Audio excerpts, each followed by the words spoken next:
But I want to turn you back to that Jeremiah reading for a moment. You did very well on the names, Ross. You recall we've been hearing from Jeremiah for weeks and weeks and weeks of just judgment and terror and God's rejecting his people and all the rest of that. So Jeremiah and the bad news. And to take nothing away from that, this is the end of that cycle. And he's in prison in Jerusalem. Jerusalem is surrounded by enemy armies.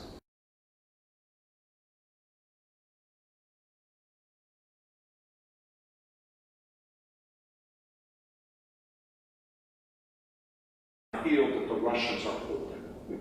All right? And in ancient Israel, you always had to offer your relatives the chance to buy your family property. So it stayed in the family. So that's what's going on here. And so what Jeremiah does is he agrees to buy the property.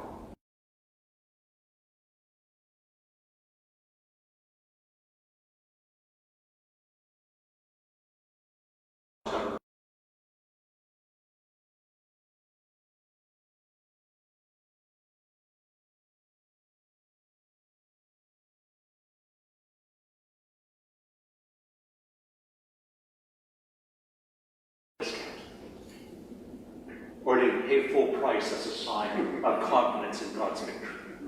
I'll leave it there. But I want to turn your attention to that gospel, because that's quite the story, isn't it? About the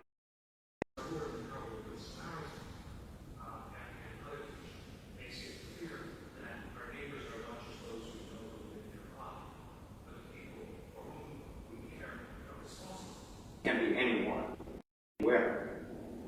So in scriptural and Christian teaching, prosperity is a privilege that brings with it responsibility. Everyone, no matter what their income, is to tithe, to give 10% of their income, our income, to the church and charity. America.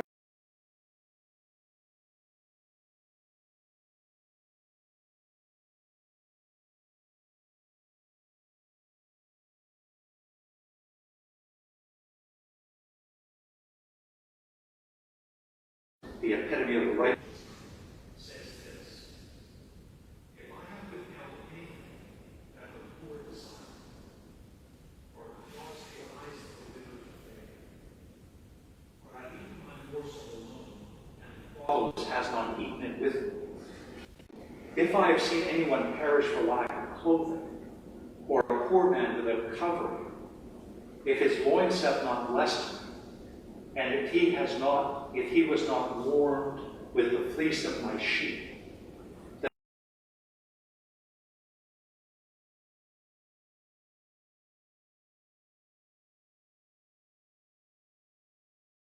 how's that for a description of responsibility? So, St. Paul, in the second reading today, writing to Timothy, warns against the dangers of riches. They can make us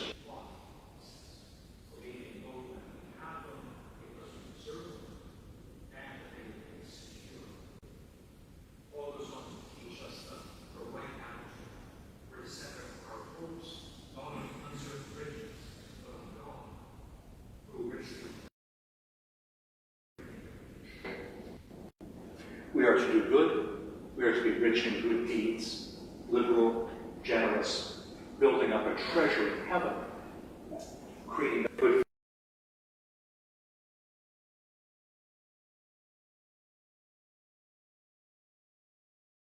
between the very rich man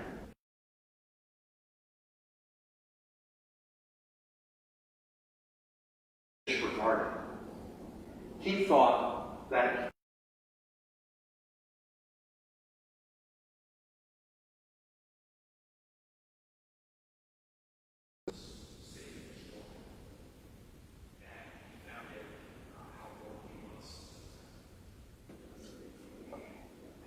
well, what struck me this time reading through it is that it isn't just the money. It's not just the money. Wealth has created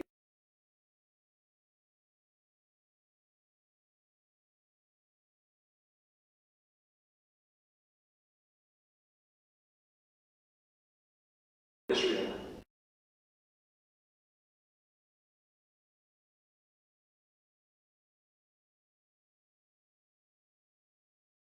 dies.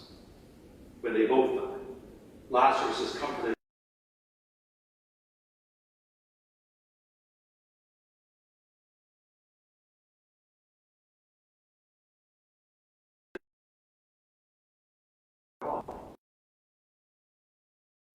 Lazarus to do something for him.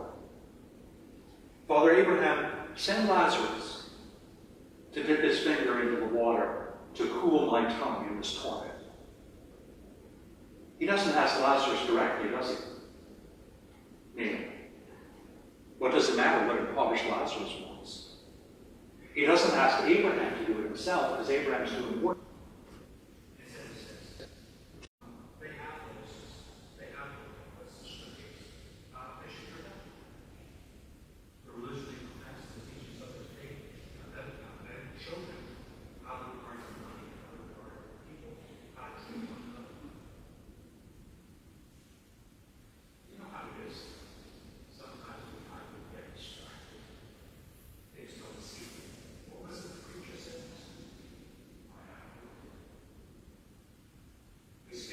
Parts that cut too close to comfort.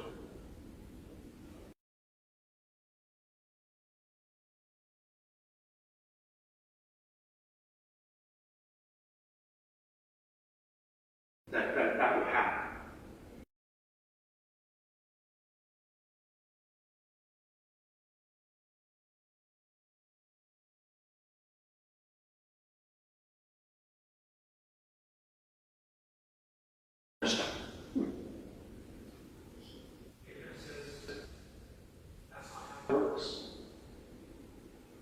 If they do not listen to Moses and the prophets, neither will they be convinced if someone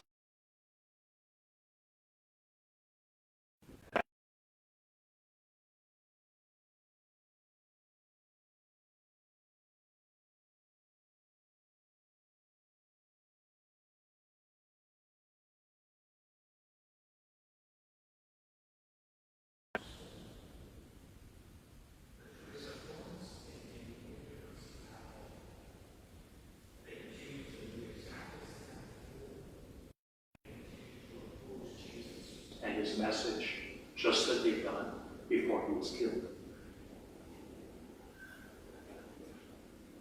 So we might want to ask ourselves under God, what is my relationship with what I own? Am I managing it responsibly under God? What attitude do I want to change this week? That will make a difference. O God, you declare your almighty power chiefly in showing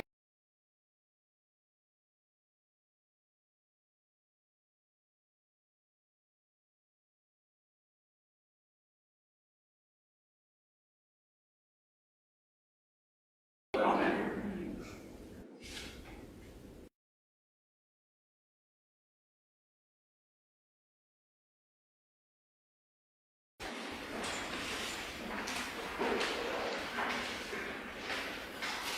We believe in one God,